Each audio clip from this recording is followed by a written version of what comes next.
राधे राधे। राधा रानी की कृपा आप सब पर बनी रहे। हर हर महादेव। आज हम शनि प्रदोष व्रत कथा सुनेंगे। हम अपनी कथा शुरू करते हैं।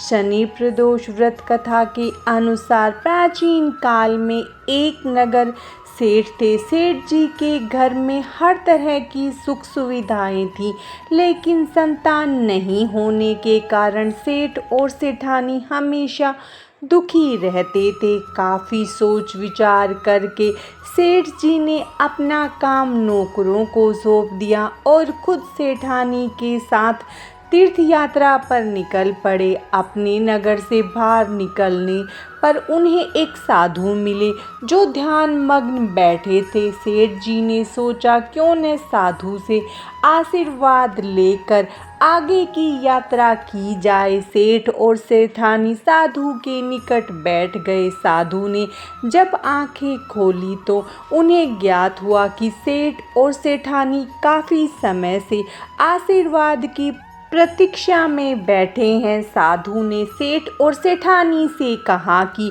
मैं तुम्हारा दुख जानता हूँ, तुम शनि प्रदोष व्रत करो, इससे तुम्हें संतान सुख प्राप्त होगा। साधु ने सेठ सेठानी को प्रदोष व्रत की विधि भी बतलाई और शंकर भगवान की वंदना बतलाई। हे रुद्रदेव शिव नमस्कार, शिव शंकर जगगुरु नमस्कार, हे नीलकंठ सुर नमस्कार, शशि मौली चंद्र सुख नमस्कार, हे उमाकांत सुधी नमस्कार, उग्रतव रूप मन नमस्कार, ईशान ईश प्रभु नमस्कार, विश्वेश्वर प्रभु शिव नमस्कार। दोनों साधु से आशीर्वाद लेकर तीर्थ यात्रा के लिए आगे चल पड़े।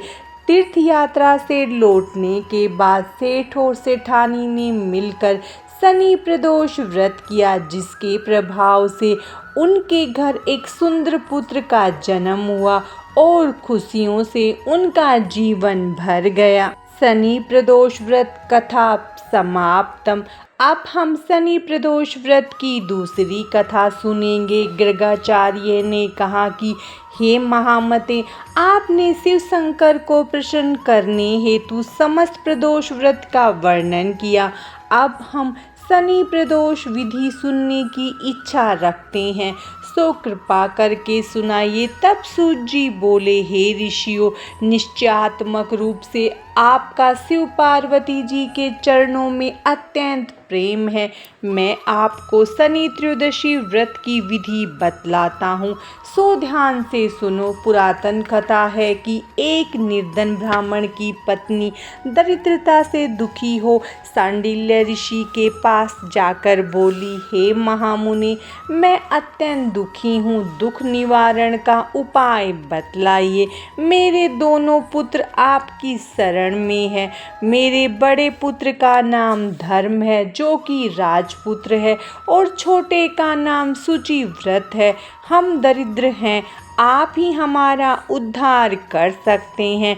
इतनी बात सुन ऋषि ने शनि प्रदोष व्रत करने के लिए कहा। तीनों प्राणी प्रदोष व्रत करने लगे। कुछ समय पश्चात प्रदोष व्रत आया। तीनों ने व्रत का संकल्प लिया। छोटा लड़का, जिसका नाम शुचिव्रत था, एक तालाब पर स्नान करने गया तो उसे मार्ग में स्वर्ण कलश से धन भरा हुआ मिला।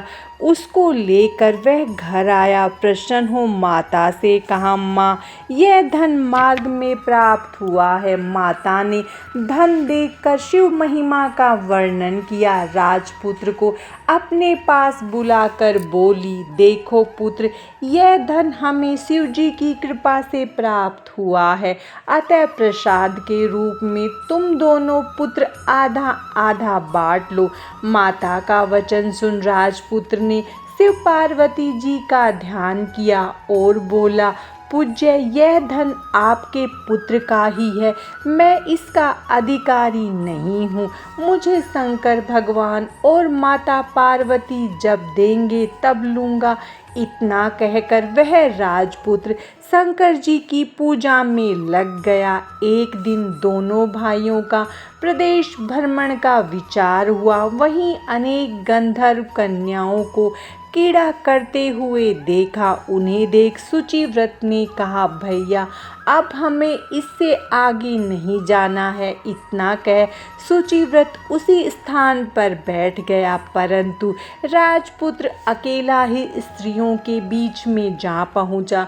वहां एक अति सुंदर स्त्री राजकुमार को देख मोहित हो गई और सखियों के पास पहुंचकर कहने लगी, हे सखियों, इस वन के समीप ही जो दूसरा वन है, तुम वहां जाकर खेलो। भांति भांति के पुष्प खिले हैं, बड़ा सुहावना समय है, उसकी शोभा देखकर आओ। मैं यहाँ बैठी हूँ, मेरे पैर में बहुत पीड़ा है। यह सुन सखियाँ दूसरे वन में चली गई। वह सुंदर राजकुमार की ओर देखती रही।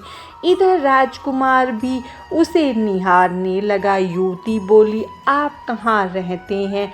वन में कैसे पधारे? किस राजा के पुत्र है? क्या नाम है? राजकुमार बोला, मैं विद्र नरेश का पुत्र हूँ। आप अपना परिचय दे। युवती बोली, मैं बद्रीविक नामक गंधर्व की पुत्री हूँ। मेरा नाम अंशुमती है। मैंने आपकी मन स्थिति को जान लिया है कि आप मुझ पर मोहित हैं। विधाता ने हमारा तुम्हारा संयोग मिलाया है।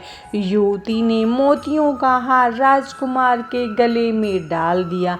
राजकुमार हार स्वीकार करते हुए बोला, हे भद्रे, मैंने आपका प्रेम उपहार स्वीकार कर लिया है, परंतु मैं निर्धन हूँ।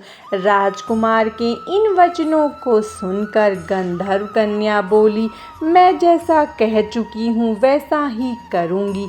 अब आप अपने घर जाएं। इतना कहकर गंधर्व कन्या सखियों से जा मिली। घर जाकर राजकुमार ने शुचिव्रत को सारा वृतांत कह सुनाया।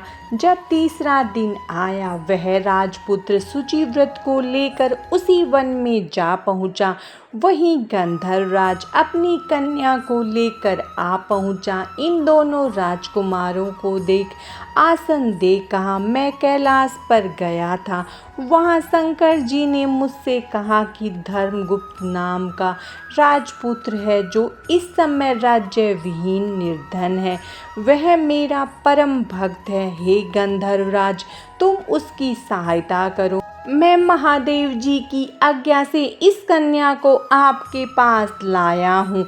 आप इसका निर्वाह करें। मैं आपकी सहायता कर राजगद्दी पर बिठा दूंगा। इस प्रकार गंधर्वराज ने कन्या का विधिवत विवाह कर दिया। विशेष धन और सुंदर गंधर्व कन्या को पाकर राजपुत्र अति प्रसन्न हुआ। भगवान की कृपा से अपने शत्रुओं का दमन करके राज्य का सुख भोगने लगा। शनि प्रदोष व्रत कथा समाप्तम। भगवान शंकर और माता पार्वती की कृपा आप सब पर बनी रहे। हर हर महादेव। राधे राधे।